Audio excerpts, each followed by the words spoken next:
as Mike showed in the presentation, there are 6 sectors in the park. That's sector 1 is actually foul pole to foul pole. Sector 2 is from behind home plate to the first base line, and then sector 3 is from home plate to the third base line. And then sector 4 is actually just the club level. So it's just the actual suites that are inside the closed-in area of the park. And then 5 and 6 are actually the upper seating over here and over there. And there is one external sector that's on that stairwell to the right side of the field out there. You'll see the boxes throughout the venue. So the dark green box is ours. The one to the right is the Verizon LGC system, which is a newer install, so the paint job looks nicer. Better paint job. Yes. But the remotes are what I forget on the chart what he said. Some like 96 remotes in the venue, and it's a mix of medium power remotes and high power remotes. When you're on the club level of the venue, which is indoor, and we have more RF control, and you don't have the macro penetrating as much.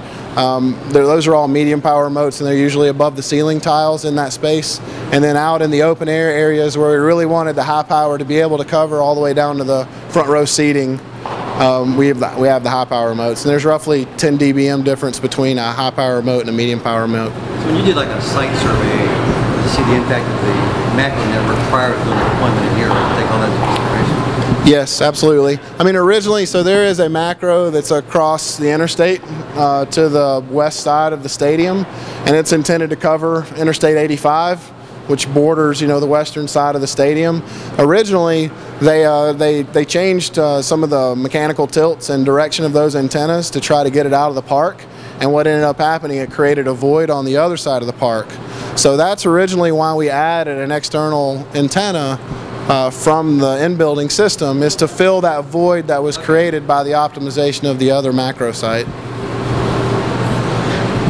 And then over time, I mean, they made some optimizations to a macro that's to the south of here, and we were able to use that external antenna to actually cover parking lot areas to improve tailgating areas. Re-angled it. Yeah. I mean, it's a macro antenna, so we had to have a crane come out, and the guy got up there and had to change the azimuth. So, and the system that feeds our external antenna is one of our ODAS remotes. We probably could walk over to it, but it's a good example of what the ODAS remotes look like. They're much larger. It's like a regular base station cabinet. No. Let's walk over there. Let people stop us if they don't want us to go there. You know a little bit about this place? I do. I've spent many nights here. Well, there's been a lot of changes over the years too, as far as AT&T adding additional carriers to increase more capacity. When carriers are added, the system changes slightly, so you have to re-optimize the system. What was the hardest part? I'd say the most challenging part with any venue is just working with the venue owners regarding, trying to create a stealth environment for the DAS. So you don't want antennas being visible to their customers that are coming into the park. So you want to improve service without impacting, the visual aspects of the park itself. You think you did that? I believe so. I mean, they've added the Wi-Fi system here, and we have good overhead space in the park, so there's plenty of space to hide antennas. We took extra measures to paint all the antennas the Turner Field green, which is a special green that they have, so that you wouldn't see the antennas or the remote enclosures throughout the venue. You guys do the Wi-Fi stuff as well? We do offer Wi-Fi as part of our services, but we didn't install this Wi-Fi. AT&T has a separate company they work with for Wi-Fi deployment in major venues. What percentage of it is cellular? What percentage of it is Wi-Fi? Well, they just defines how you come up with the overall solution. They actually just turned up Wi-Fi here at the end of last season, so I still think it's an unknown as far as what they're going to get for data offloading in this particular venue. Okay, that's probably an important thing for the network operator. It's cheaper to run Wi-Fi than it is to run cellular, right? Like these femto cells you've heard about, people getting their homes. Yeah, I mean, I wouldn't say it's cheaper for the operator. I mean, the Wi-Fi system here, I would expect cost, if not more than the DAS. Oh, really? Yeah.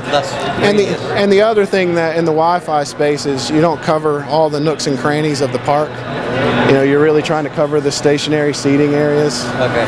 Supports both cellular and PCS, and I think it's 43 dBm per channel or per band. But, you know, originally when we designed it, everything was about the coverage of the seating area. And then what happened was once we turned the system up, you know, you actually see traffic patterns for users. And there's a kid area over here where they entertain, you know, like when parents come in with their kids, there's a place where they can go pitch balls and hit and stuff. Well, what ended up happening was a lot of family members ended up standing around using their phones and their devices there, so it created a kind of a void in the park over here. So some additional coverage was added, you know, and over time, you know, we also learned about handling ingress, egress. Mike talked about that at the Superdome, and just about how much more is focused now on how patrons enter and leave the venues these days. Whereas before, it was about, you know, you almost kind of assume that they just left the macro and just landed in the seats. That's not the case. Yeah. So now they you know, the design actually follows users, and you know, you kind of look at where they enter and leave the venues.